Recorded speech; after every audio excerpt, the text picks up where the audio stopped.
little tutorial about tariffs and what they're for and what they're not for. The idea of tariffs can be good. It's a weapon of economic statecraft that can serve the common good under certain circumstances. What are the uses of tariffs that are valid, in my view? One is to buy time, so long as you have a strategy to grow an industry that needs protection for a little while. The third world in the Cold War, they often used tariffs, like the East Asian Tigers or whatever. They used tariffs to protect infant industries that they sought to grow and nurture and incubate so that they could eventually become world leading. You subsidize them, you protect them from competition so that they can survive the business cycle and even grow and build mass, strengthen themselves.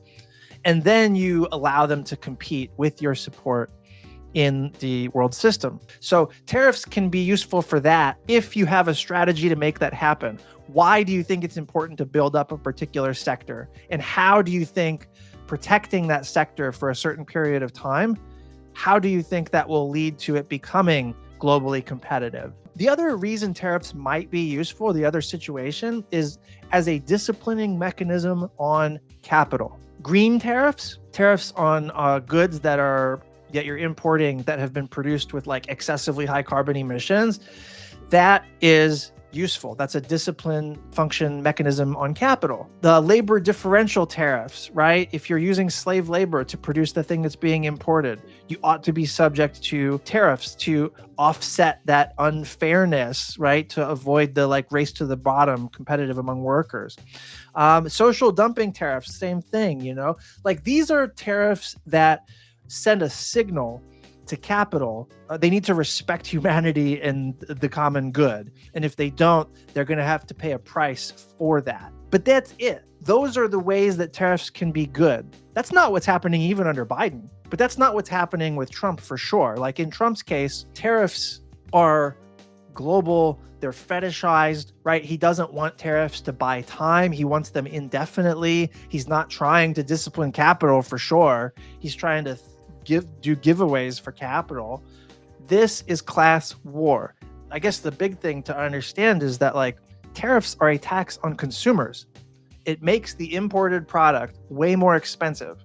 And so it's the most regressive form of taxation since even poor people have to consume shit. And in theory, you can use tariffs to pay down sovereign debt because it's a tax on your people, and so taxes bring in revenues, you know, but it doesn't actually generate wealth. Like wealth for whom? And the who benefits question, and certainly the who at whose expense question, is totally missing from the worldview of these oligarchs, the billionaire class, the Marc Andreessens, the Trumps. They know that they benefit from everything that they're advocating, and they don't know, or they choose to not know, that a lot of people, the majority of people, democracy itself has to suffer to make that happen. The other thing I guess I should say about tariffs is that they tend to lower productivity growth, right? Is productivity everything? No. But if you're going to treat economic relations with China as competitive, trade balances, which is what Trump's obsessed with and what part of why he wants tariffs, trade balances don't matter at all. In an economic competition, productivity growth matters way more than the trade balance. Tariffs do not necessarily improve productivity. Marc Andreeson, the VC billionaire guy, he shared this graph. This is a really remarkable chart of tariffs as a percentage of total federal revenue. The second industrial revolution, which is the 1800s, perhaps the most fertile era for technology development and deployment in human history, was 1870 to 1914. Trump is sharing this and then saying on top of it, the tariffs and tariffs alone created this vast wealth for our country. Then we switched over to income tax. We were never so wealthy as during this period.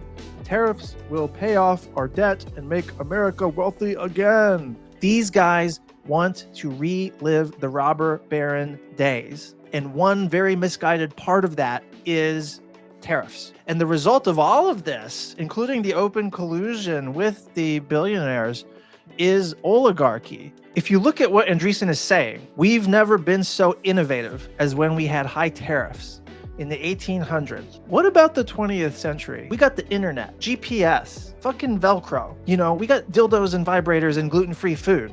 Innovation. 20th century is innovation. Way trumps the 19th century. And it was innovation without tariffs.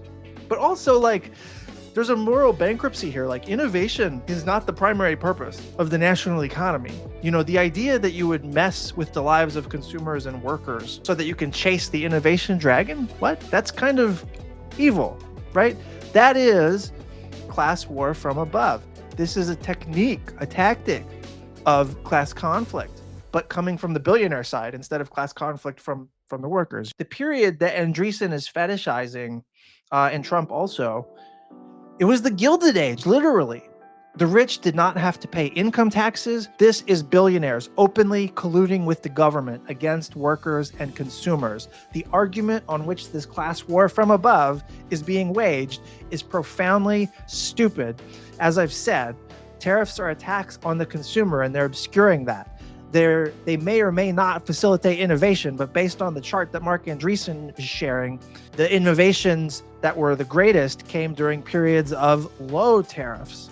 And innovation is not the point of the economy, you know? And tariffs don't help productivity growth. Productivity growth is what matters if you're trying to be economically competitive. And again, I'm not even necessarily co-signing that fucking way of thinking.